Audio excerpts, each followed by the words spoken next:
Alumnos. Si ustedes se fijan en el programa, la tercera y última unidad de él tiene que ver con la materia del proceso de desarrollo económico, distintos enfoques y situando, digamos, a esta temática dentro de un contexto más amplio que el de la economía, puesto que se trata justamente de un contexto socioeconómico. Yo elegí para acompañar esta materia y que ustedes puedan tener una bibliografía que es de buena calidad, pero también breve, ¿no? El capítulo tercero del libro Macroeconomía para Todos, escrito por nuestro ex ministro de Hacienda, Felipe Larraín.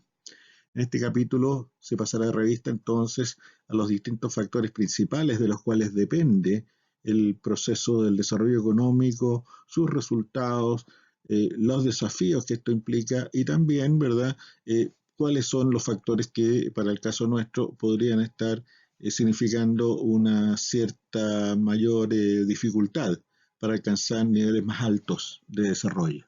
Los invito entonces a reflexionar sobre esto. ¿Cuál es el objetivo general del capítulo que estamos iniciando?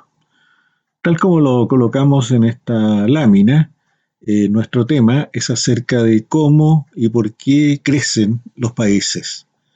Y si queremos ir incluso un poco más lejos, tratar el tema ampliado a ciertas condiciones que no necesariamente son únicamente económicas y pasar de un concepto de crecimiento a un concepto de desarrollo. Tal como lo indica el autor, el mejoramiento, dice, de las condiciones de vida de los habitantes de un país depende en forma crítica del proceso de crecimiento económico. El crecimiento es, por lo tanto, un requisito indispensable para el desarrollo, aunque no suficiente. En este capítulo nos vamos a abocar a tratar de dar respuesta a ciertas preguntas que vienen desde largo tiempo atrás. Sin ir más lejos, incluso con Adam Smith, a quien se considera el primero de los economistas formales, su obra maestra, La riqueza de las naciones, justamente surge de la inquietud de Smith en torno a la pregunta ¿por qué? ¿Cuáles son las causas de que algunas naciones tengan un mayor estándar de vida, que tengan riqueza? ¿Cuáles son los factores que impulsan y que originan estas ventajas de unas naciones con respecto a otras? Esta misma pregunta, hecha hace ya un par de siglos, sigue con total vigencia hoy en día. Lo estamos palpando justamente en el momento en que yo estoy haciendo esta grabación.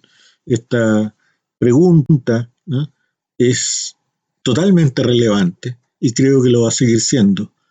¿Qué hace que algunos países sean más exitosos en el camino hacia el desarrollo y que otros vayan más lento o que incluso retrocedan? ¿Cuáles son entonces los factores determinantes de este proceso? En el capítulo que estamos comentando del libro de Larraín aparece un ejemplo. Él habla de cómo por allí por 1800 y algo, 1820, si uno comparaba los niveles de ingreso per cápita de Japón y de México, eran similares, incluso con una pequeña ventaja por el lado de México. Extrapolados ahora, ¿ah?, en términos de dólares de poder adquisitivo del año 2002, la diferencia y el contraste que hay entre los niveles de un japonés y un mexicano son abismantemente mayores. También en otros libros acerca de la materia se destaca, por ejemplo, un caso que es el de la comparación de los niveles de ingreso per cápita en Canadá y en Argentina en la década de los 30. Eran parecidos, la estructura económica en aquel entonces de estos países también era similar y había muchas similitudes.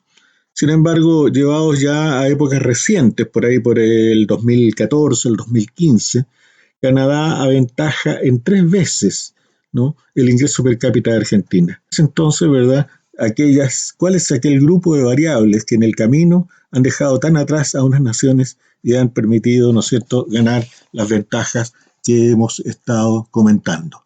De eso justamente vamos a tratar en el capítulo que estamos examinando. Económico, usualmente utilizamos como un indicador que por excelencia nos parece el más adecuado y que sería el incremento del Producto Interno Bruto per cápita.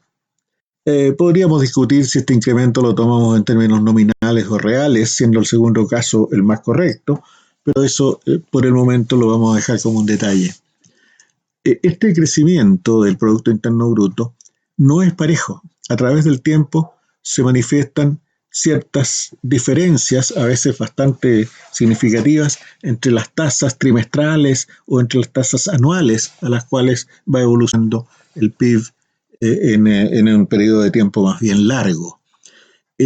No es de menor importancia, muy por el contrario, es sumamente importante.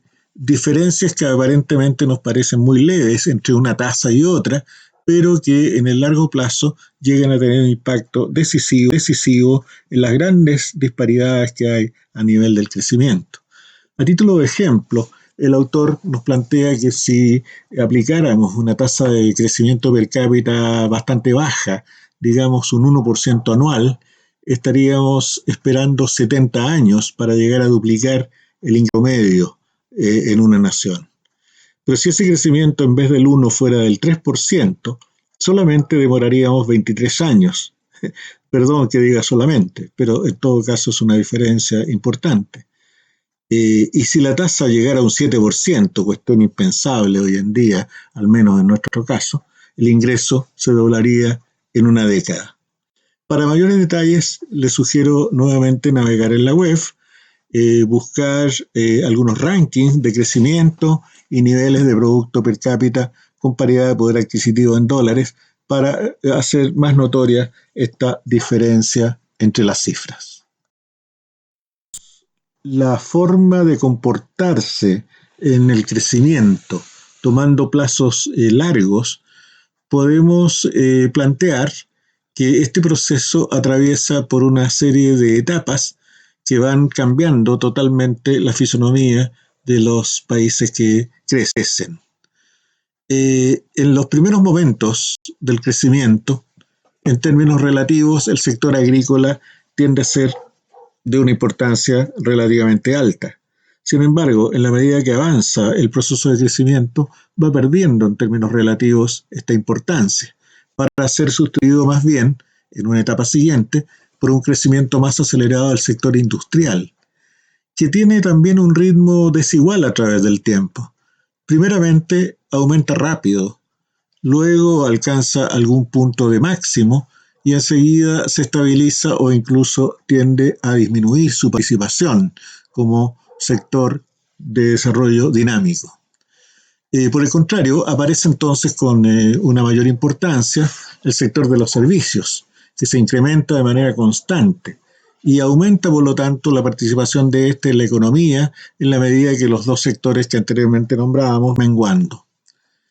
También es notoria el cambio en la fisonomía de la urbanización, que si la entendemos como un trasvasije, digamos, ¿no es cierto?, una migración y una mayor concentración de la población en asentamientos urbanos, es un factor también nítido en las tendencias en etapas ya medianas o más avanzadas del desarrollo. Otra característica que destaca el autor es también una tendencia cada vez mayor a la división del trabajo y a la especialización. Hemos dejado para el final, pero no por ser menos importante, al factor del avance tecnológico como un elemento que se traduce en un impulso de la mayor importancia para el crecimiento económico. Este avance tecnológico se puede manifestar de muy diversas maneras, pero sin embargo, uno de los asuntos que más se destaca cuando se estudia este aspecto está asociado con los procesos de investigación y desarrollo, que sin duda alguna cobran una importancia cada vez mayor en los tiempos que corren.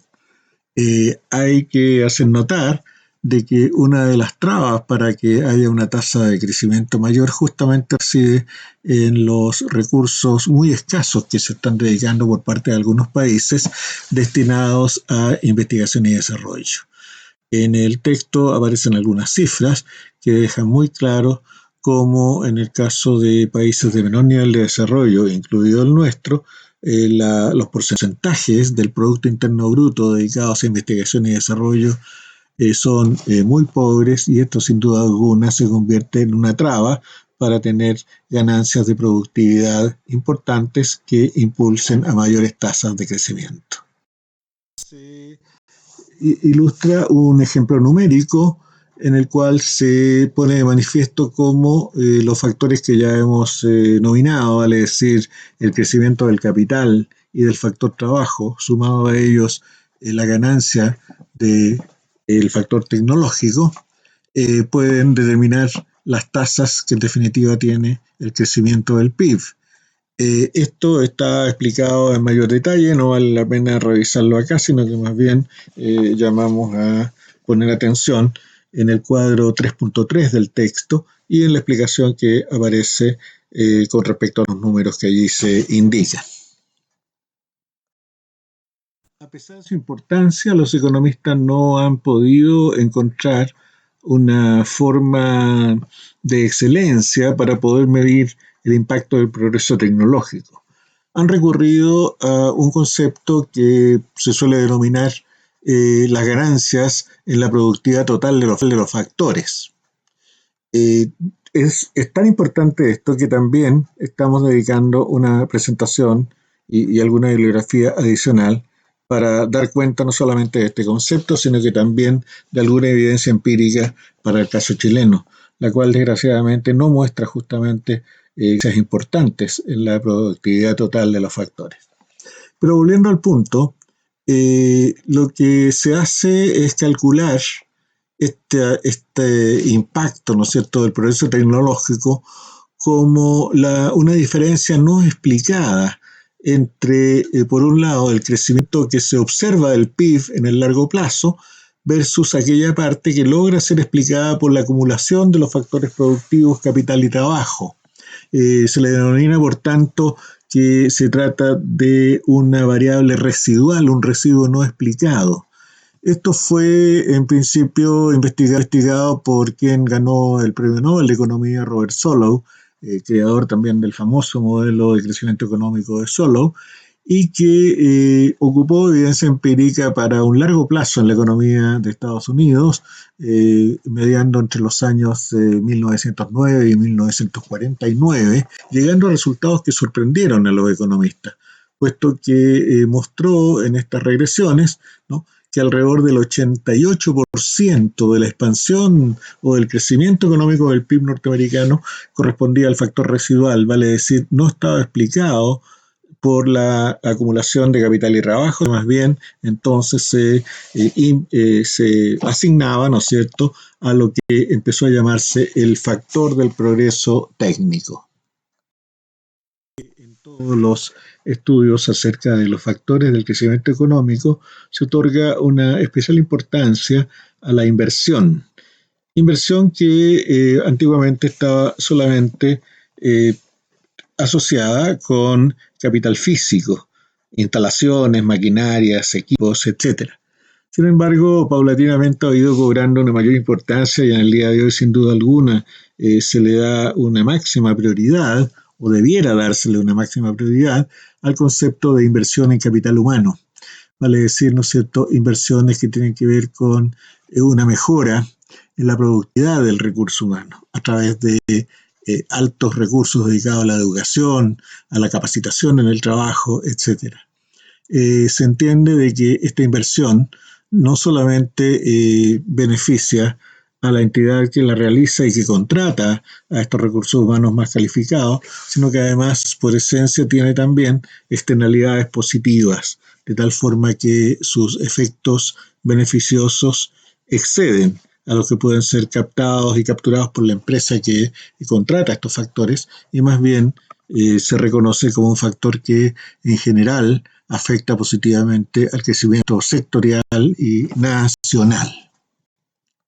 Satisfacción en modelos de crecimiento que incluían solamente variables de tipo económico, como las que ya hemos comentado, ha llevado a la búsqueda de ampliar esta gama de considerandos a variables que no estaban incluidas en los modelos más simplificados que hoy cobran importancia también bastante mayor. Por ejemplo, esto extiende a consideraciones con respecto al papel que juegan las políticas económicas, por ejemplo, que resultan ser fundamentales para el crecimiento y la estabilidad del crecimiento, la sustentabilidad del crecimiento. Por ejemplo, ¿verdad?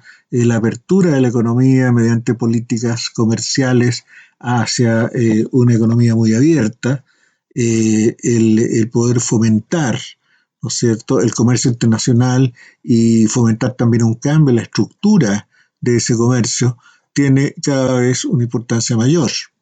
Otro ejemplo es considerar que hay ciertas características que ya no son del ámbito de la economía, sino que más bien tienen que ver con la cuestión institucional, con la cosa política y que resultan también determinantes. Y muchas veces se ha llegado a plantear de que el fracaso de modelos de crecimiento en la economía no tienen tanto que ver con el manejo de las variables económicas, sino que más bien con estas otras variables que, como decimos, son de carácter institucional.